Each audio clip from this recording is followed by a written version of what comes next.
టీడీపీలో ఉన్న ప్రతి ఒక్కడు రేపు పొద్దున్న లోకేష్ నాయకత్వం వహించాలనే కోరుకుంటున్నాడు. మరి దాని ఇంకా ప్రాబ్లం ఏముంది? మిగతా పబ్లిక్ తెలుగుదేశాన్ని చూసి ఓటేశారు కానీ చంద్రబాబుని చూసి ఓటేశారా? చంద్రబాబుని చూసి ఓటేస్తే 23 సీట్లు ఎందుకు క్రిందసారి పరిమితం అవుతారు? కూటమిని చూసి ఓటేశారు.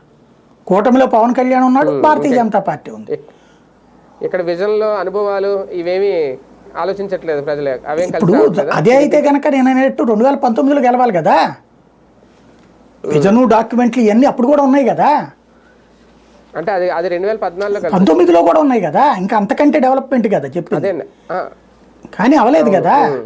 బేసిక్గా బాబే కావాలి అన్నటువంటి పాయింట్ కాదు, కూటమి కావాలి అని వేశారు ఓట్లు ఇక్కడ జనం. కూటమి కావాలని వేశారు.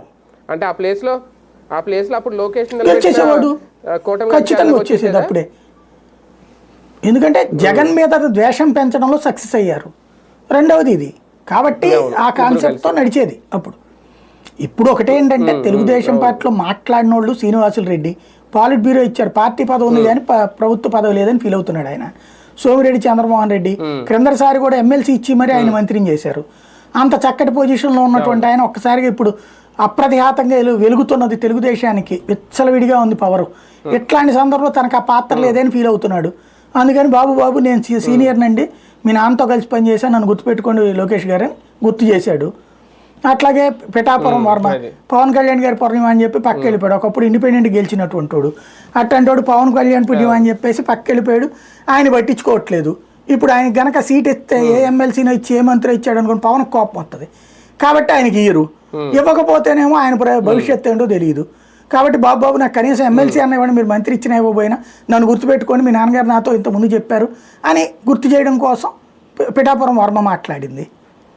వీళ్ళందరూ మాట్లాడింది ఆ కోణంలో నుంచినే, వీళ్ళే కదా మాట్లాడింది. తర్వాత భరత్ ఆల్రెడీ మంత్రిగా ఉన్నాడు.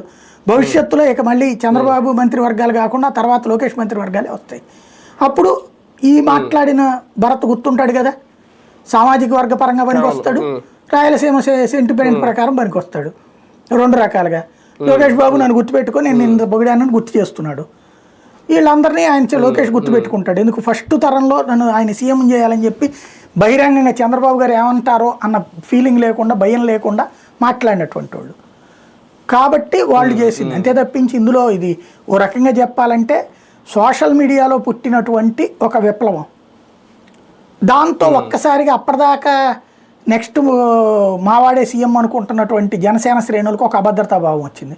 వెంటనే అదేంది మీరు డిప్యూటీ సీఎం తీసుకుంటే అయితే సరే, ముందు అనుకుంది ఆయన సీఎం ఆయన డిప్యూటీ సీఎం కదా, ఇప్పుడు డిప్యూటీ సీఎం కాదు సమానంగా ఇంకొకళ్ళు ఇస్తాననేటైతే మీరు డిప్యూటీ సీఎం తీసుకొని మావాడికి సీఎం ఇచ్చేసేయండి, ఈ చర్చ తీసుకొచ్చారు.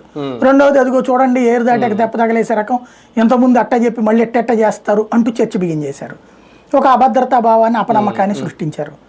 ఇప్పుడు అది ఇద్దరు సరిచేయాల్సిన ప్రయత్నం చేస్తున్నారు. కానీ మైండ్లలో మళ్ళీ గ్రామీణ ప్రాంతాల్లో చర్చకు వచ్చేసింది ఈ వ్యవహారం ఏంది ఇక జీవితంలో అనేది. కానీ సార్ ఇప్పుడు టీడీపీలో పరిస్థితి చూస్తూ ఉంటే, ఎందుకంటే చాలామంది బాబు గారి ముందు మాట్లాడడానికే భయపడతారంట తెలుగుదేశం పార్టీలో మంత్రులు కానీ ఎమ్మెల్యేలు కానీ. అలాంటిది బాబు గారు ఎదురుగానే మాట్లాడడం అంటే ఇది జరగదనుకోండి. టీడీపీలో కనుక ఇప్పుడు అవిశ్వాసం లాంటిది పెడితే ఏకగ్రీవంగా నారా లోకేష్ గారు ఎన్నికైపోతారా అన్నట్టుగా పరిస్థితి తీసుకొచ్చారు, అలా క్రియేట్ చేశారు. ఇదంతా చూసి ఇప్పుడు బాబు గారు తగ్గుతున్నారా? మొన్న మాటల్లో ఆయన మాట్లాడిన మాటల్లో జాతీయ ఛానల్కి